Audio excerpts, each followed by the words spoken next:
like to quickly talk about regarding Ring of Fire. First is the chords, second is timing and how I kind of count in my head to get it right as the original recording.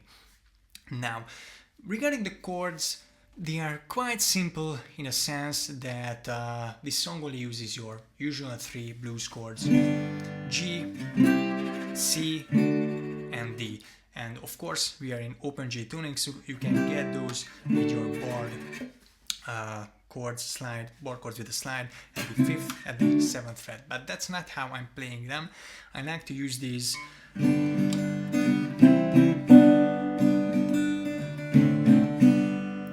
open position voicings. So the good thing in open G tuning is that your 4th, 3rd and 2nd strings are exactly the same as in standard tuning. So if you want to play a C chord, for example, you can take your C shape and this will work.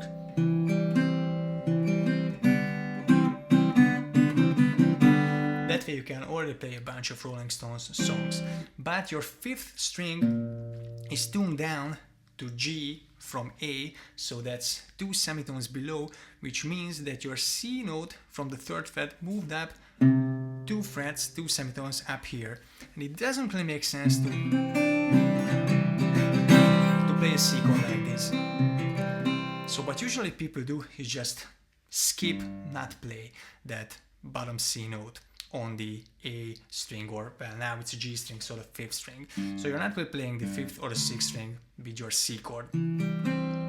But you also don't have your E anymore on the 1st string because you tuned that down to D, which means that the E moved up here at the 2nd fret, which makes sense because both of the 4th and the 1st strings are D notes, or tuned to D, so therefore you should fret the same thing, 2nd fret on both strings.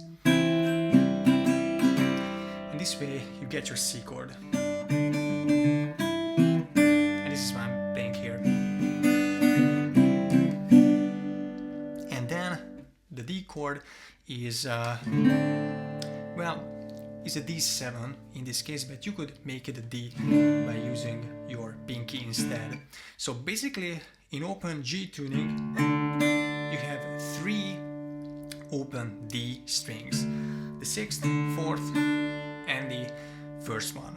So now you have to find other chord tones for D, and the 5th chord tone of 5th degree of the D scale is the most fitting or the strongest option.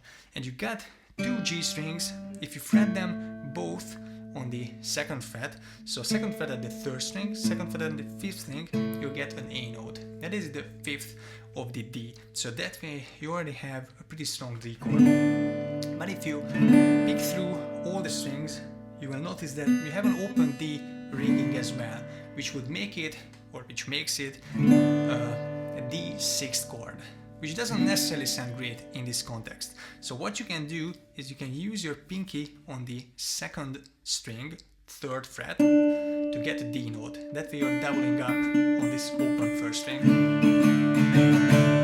That could be one solution, or you can take your index finger and fret that C note on the 1st fret of the 2nd string, the same C note that we used in our C chord a minute ago, and that makes it a dominant 7 because C is the minor 7 of D. So these are 2 chords, other than G, C and then D7. Alright, so practice these if you don't know them already.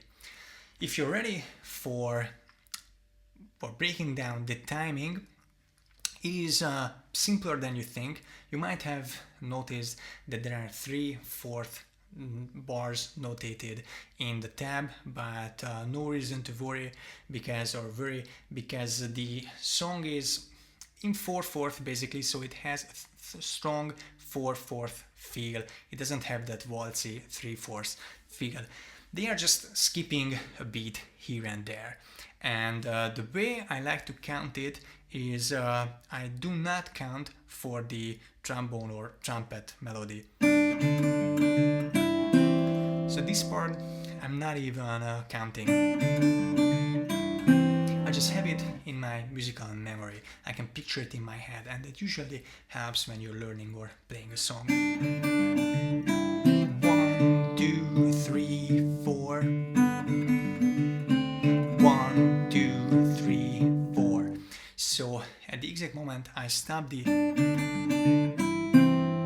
trombone or trumpet lick, I start counting 4. 1, 2, 3, 4. 1, 2, 3, 4. Yeah, and then proceeding to the verse, I count where the singing would take place. So 1, 2, 3, 4. I messed up. 1, 2, 3, 4. 1, 2, 3, 4. 1, 2, 3, 4. 1, 2. I messed up, but I hope you get a picture. Whenever I'm playing the I'm not counting just right after that. Basically the last beat of that phrase, 1, 2, 3, 4, I think of it as the first beat of the next measure.